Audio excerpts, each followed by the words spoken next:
Здравствуйте, дорогие любители сказок! Сегодня вас ждут новые волшебные истории, которые подарят вам отдых и укутают теплом и уютом. Если вам нравятся мои сказки, не забудьте поставить лайк и подписаться, чтобы не пропустить новые видео.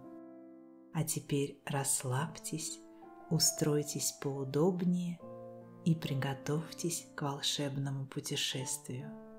Сказка начинается прямо сейчас.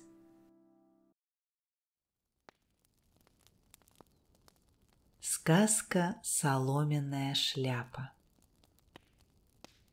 Давным-давно в маленькой деревне жил бедный старик со своей женой. Старик плел каса, большие соломенные шляпы, на продажу, а его старуха хлопотала по хозяйству.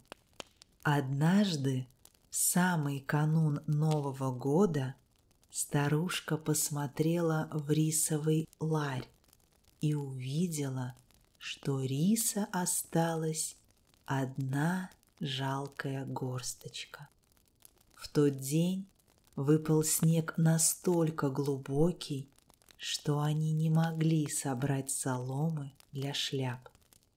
Старушка вздохнула и поставила на огонь воду, чтобы сварить остаток риса. Тут из норки в стене появился мышонок. «Как хочется есть!» – заплакал он. Папа-мышь и мама-мышь сказали мышонку: «Потерпи, крошка-мышь, ты же знаешь, что это дом бедняков, и в нем редко едят досыта». «Бедный мышонок», — сказал старик, — «мы настолько бедны, что даже мыши у нас голодные». Из жалости он отдал мышам половину оставшегося риса, и они вместе поужинали. Следующим утром мыши выбрались из дома, вытоптали снег и собрали огромную охапку соломы. Мыши с веселым писком внесли солому в дом. Это в благодарность за рис, которым вы поделились с нами прошлой ночью. Растроганный старик чуть не заплакал от счастья. Сейчас они сплетут много шляп, продадут их в городе и купят много вкусной еды на Новый год. Старик со старухой дружно принялись за работу, а мыши, как могли, помогали им. Когда соломы уже не осталось и последняя шляпа была готова, старик сложил шляпы себе за спину и пошел к городу по глубокому белому снегу. Когда дедушка подошел к городской окраине, он заметил, что каменные статуи Джидзо-сама, Будды, который защищает простых людей, стояли с головами, покрытыми снегом. «Джидзо-сама, вам, наверное, очень холодно». С этими словами старик снял свою головную повязку и осторожно смел снег с каждой статуи. А в городе царила предновогодняя суета. До праздника оставались считанные минуты. Шумная веселая толпа уже готовилась встречать Новый год. Старик, окруженный толпой, кричал: «Соломенные шляпы, прекрасные шляпы! Кому отличную соломенную шляпу?» Но никто не купил у него ни одной шляпы. Вскоре улицы опустели, и зазвучал колокол ночной стражи. Старик, не продав ни одной шляпы, взвалил их на плечи и печально побрел к дому. «У меня нет ничего, что я мог бы принести в жертву Джидзо-сама», — печально подумал он. В печали старик пошел домой по занесенным снегом улицам и, наконец, дошел до окраины. Проходя мимо статуй Джидзо-сама, он увидел, что их снова запорошило снегом. Он снова снял повязку со своей головы и вновь аккуратно смел снег с каждой из статуй.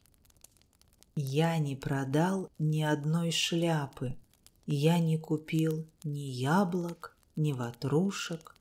У меня нечего предложить вам. Примите от меня хотя бы шляпы от непогоды в эту праздничную ночь». С этими словами он надел шляпу на голову каждой статуи. Статуй всего было 6, а у старика только 5 шляп. Старик подумал немного, затем взял свою повязку и бережно укутал ей голову 6-й статуи. Домой он вернулся совсем с пустыми руками. Когда он пришел домой, мыши увидели, что за спиной у него нет ни одной шляпы. Они обрадовались, думая, что он, должно быть, продал все шляпы. «Простите меня, я не смог продать ничего», — сказал старик и рассказал жене и мышам все, что с ним приключилось.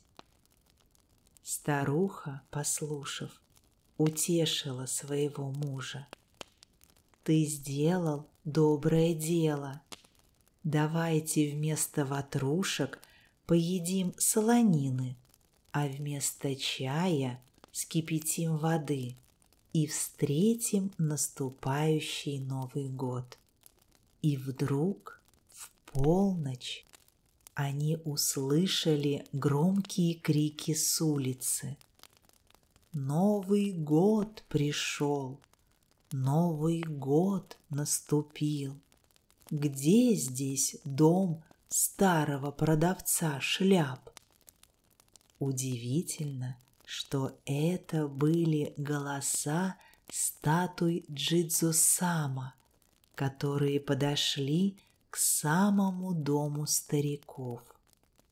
Статуи везли с собой сани, по самый верх загруженные рисом, мисо – это вкусная соевая паста, яблоками и другими сладостями.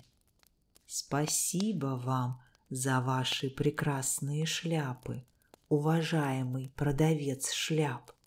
В благодарность за вашу доброту мы оставляем вам эти подарки. Счастливого Нового года! С этими словами статуи Джидзо-сама вернулись на окраину города. Теперь у них было много продуктов, гораздо больше, чем могли съесть старики. Они попросили мышей пригласить и других животных в гости. Все вместе приготовили роскошный праздничный ужин. Затем старик положил в коробочку особые новогодние рисовые лепешки и отнес их к статуям Джидзо-сама. «Теперь я могу принести вам жертву.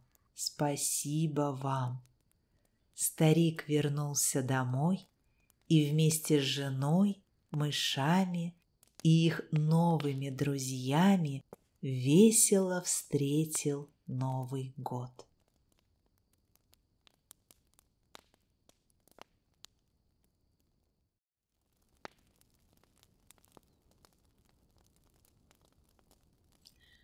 Сказка «10 чайников вина». Эта история старая-престарая, да и рассказывается в ней о глубоких старцах. Однако и молодым послушать не мешает. Сошлись как-то на рыночной площади 10 старцев.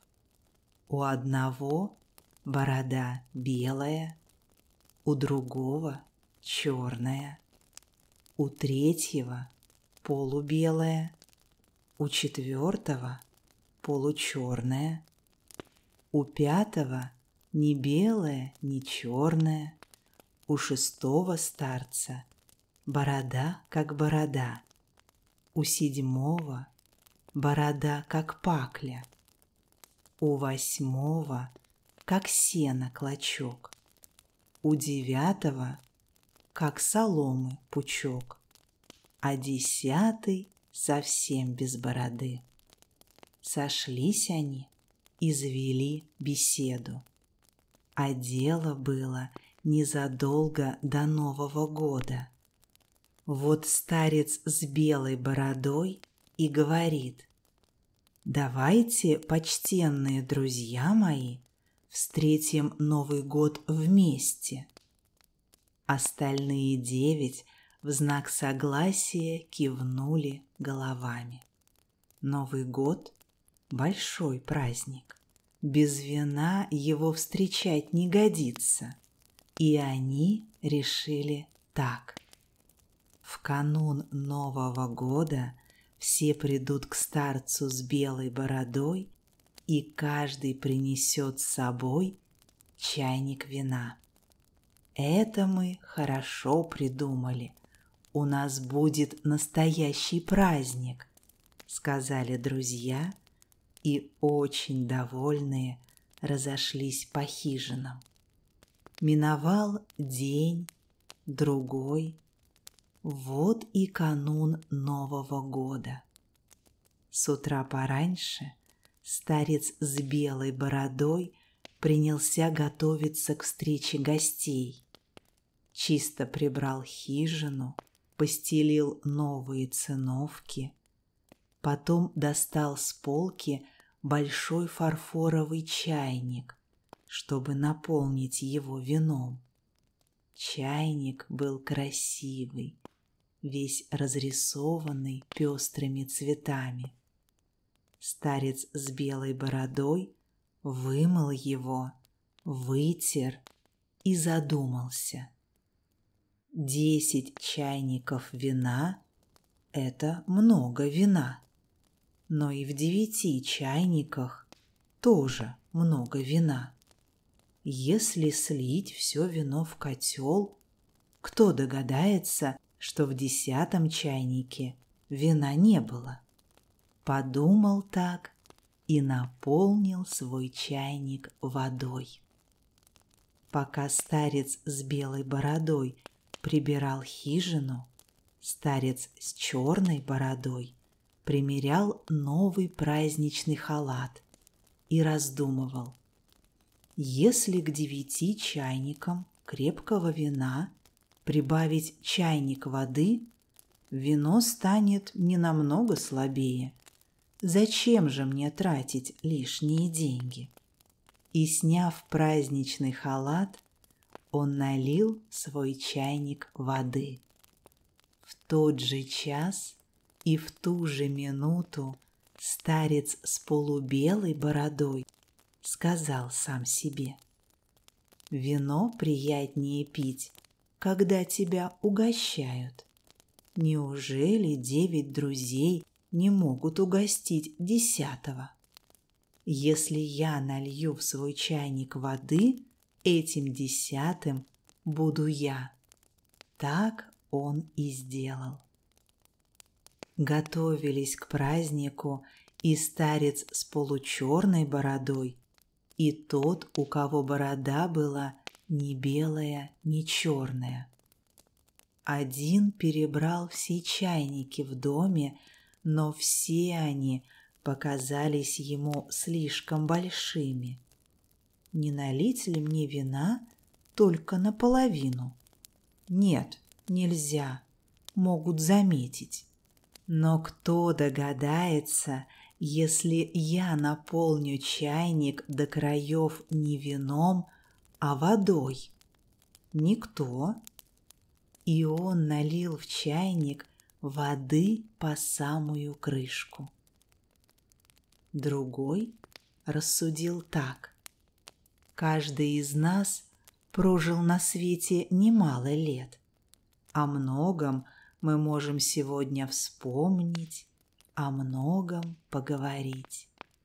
Но если вино будет слишком крепким, наши языки скоро начнут заплетаться. Придется мне позаботиться обо всех и налить в свой чайник воды, чтобы разбавить 9 чайников вина. То, что пришло в голову старцу с бородой ни белой, ни черной, пришло в голову и старцу, у которого борода как борода, и тому, у кого борода как пакля, и тому, у кого как сено клочок, и тому, у кого как соломы пучок. Да и тот, у которого совсем не было бороды, оказался таким же догадливым. Как только первая звезда засияла на небе, друзья собрались в хижине старца с белой бородой. Содержимое всех чайников вылили в большой глиняный котел. Потом котел поставили на огонь, и все с нетерпением стали ждать, пока вино подогреется. Но вот старец с белой бородой снял с котла крышку и наполнил чашки друзей. Друзья весело подняли чашки и поднесли их к губам. С первым же глотком лица их вытянулись. Еще бы, ведь в чашках был чистый кипяток и ни капли вина. Старцы поглядели друг на друга, и каждый подумал: оказывается, не я перехитрил всех, а все перехитрили меня. Не проронив ни слова, все 10 снова подняли чашки. Так пили они всю ночь, пока котел не опустел. Старая эта история, да и старцев тех давно уже нет на свете. Зачем же вспоминать о ней? А затем, чтобы все знали: не хочешь быть обманутым, не обманывай сам.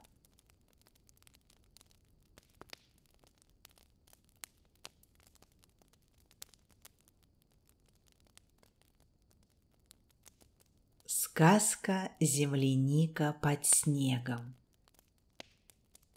Давным-давно это случилось. Жила в одной деревне вдова, и было у нее 2 дочери. Старшая от ее неродная дочь, и младшая Охана, родная. Родная дочь в нарядных платьях ходила, а падчерица в лохмотьях. На долю родной дочери доставались ласка да баловство, а на долю падчерицы — колотушки да черная работа. Падчерица и воду носила, и стирала, и обед варила, и ткала, и пряла, и весь дом обшивала. А родная дочка была ленивица. Не любила она ткать и прясть, а любила лакомиться всласть. Вот как-то раз поссорилась мачеха с соседкой. Стала соседка кричать: «Не указывай мне, учи лучше свою родную дочь. Вон она как ленива и привередлива. Придет время, к падчерице твоей любой жених посватается, а дочку твою никто не возьмет. Твоя дочка раньше, чем пальцем шевельнет, 3 раза подумает, а потом все равно раздумает». Никогда не любила мачеха свою падчерицу, а после этих слов так ее возненавидела, что решила сосвету жить. Вот пришла холодная зима. Падчерица во дворе работает, а мачеха и Охана у очага греются. Однажды разморилась Охана от жары и говорит: «Ох, как мне жарко стало! Сейчас бы съела чего-нибудь холодненького». «Хочешь немного снежку?» – предложила мать. «Не хочу, снег ведь невкусный, а я хочу чего-нибудь холодного да вкусного». Задумалась Охана и вдруг как хлопнет в ладоши: «Земляники! Хочу земляники! Красных спелых ягод хочу!» Охана была упряма. Уж если чего ей захочется, так подай. Подняла она громкий плач: «Мама, дай земляники!» «Отиё, поди-ка сюда», — позвала мачеха падчерицу. А та как раз стирала белье на дворе. Бежит на зов мачехи, на ходу мокрые руки передником вытирает. Приказала ей мачеха: «Эй ты, лентяйка, живо иди в лес и набери в эту корзинку спелой земляники.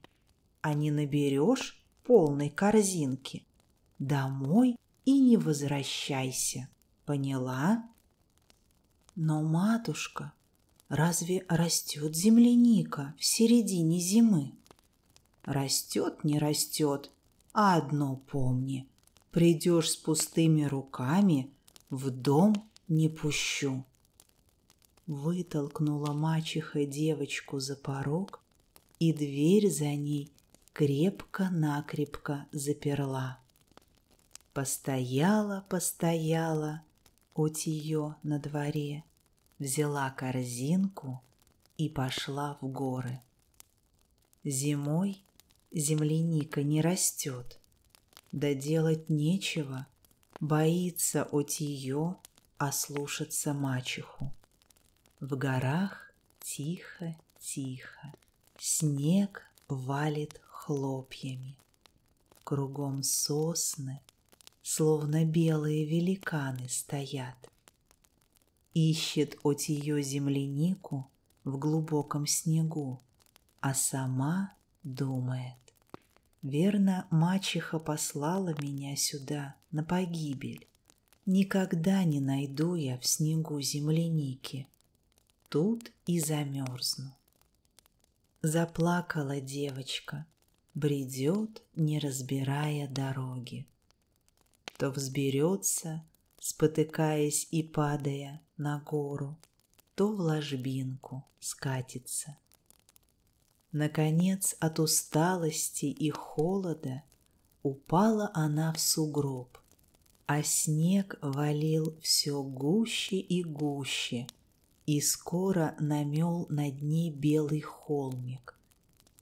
Вдруг кто-то окликнул Отиё по имени. Подняла она голову, приоткрыла глаза. Видит, наклонился над ней старый дед с белой бородой.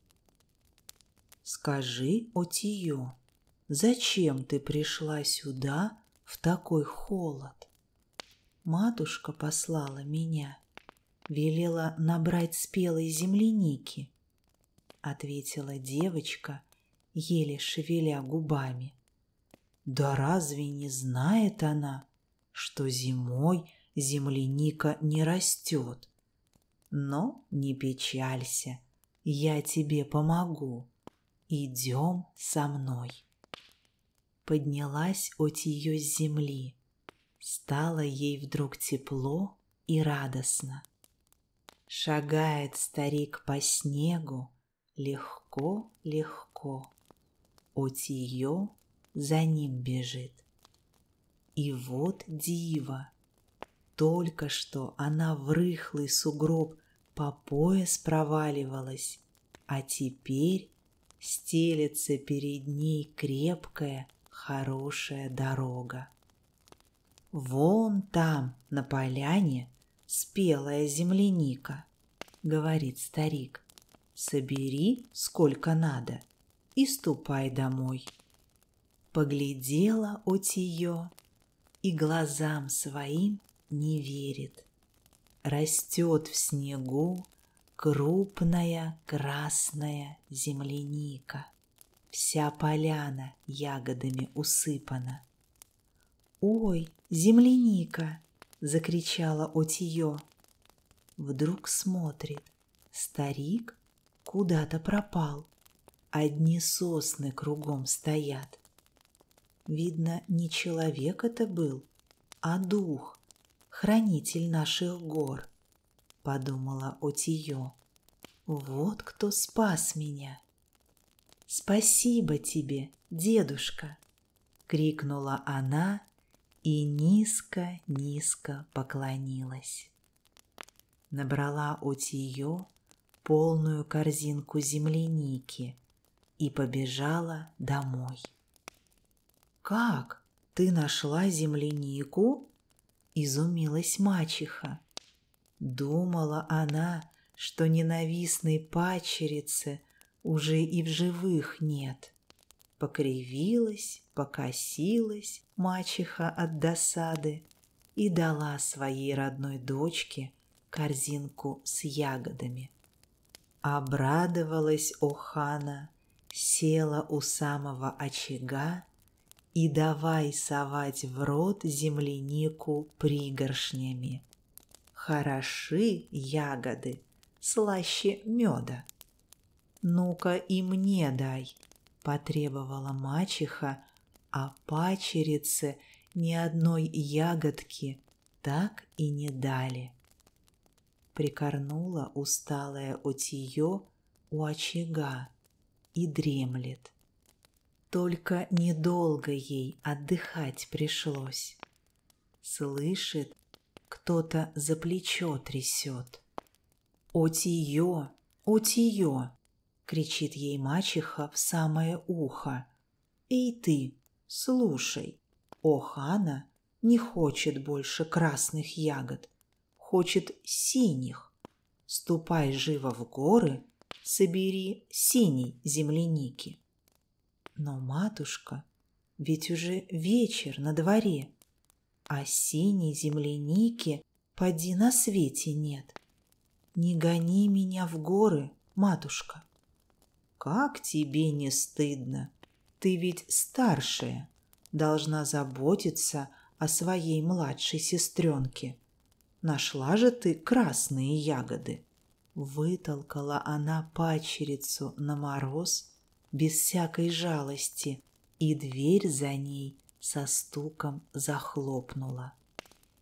Побрела Отиё в горы, а в горах еще больше снегу намело. Сделает один шаг Отиё, провалится по колени. Сделает другой, провалится по пояс и заплачет. Да полно, уж не во сне ли собирала она здесь свежую землянику? Совсем темно стало в лесу. Где-то волки завыли. Обняла Отиё руками дерево, прижалась к нему. «Отиё!» — послышался вдруг тихий зов, и откуда ни возьмись появился перед ней знакомый дед с белой бородой. Словно темное дерево вдруг ожило. «Ну что, Отиё, понравилась твоей матушке красная земляника?» — ласково спросил ее старик. Полились у Отиё слезы ручьем. «Матушка опять меня в горы послала, велит принести синей земляники, а не то и домой меня не пустит». Тут засверкали глаза у старика недобрым блеском.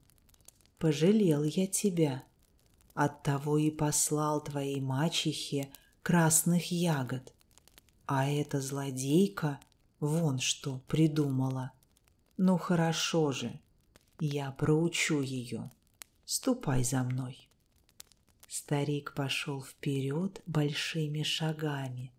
Идет, словно по воздуху летит. Девочка за ним еле поспевает. «Смотри, Отиё, вот синяя земляника». И правда, весь снег вокруг светится синими огоньками. Повсюду рассыпана крупная, красивая синяя земляника. Боязливо сорвала Отиё первую ягоду. Даже на дне корзинки сияла она синим блеском. Набрала Отиё полную корзину и побежала со всех ног домой. Тут горы сами собой раздвинулись и в одно мгновение оказались далеко позади, а перед девочкой, словно из-под земли, родной дом вырос. Постучала в дверь Отиё. «Отвори, матушка, я нашла синюю землянику». «Как? Синюю землянику?» — ахнула мачеха. «Быть того не может». Думала она, падчерицу волки съели.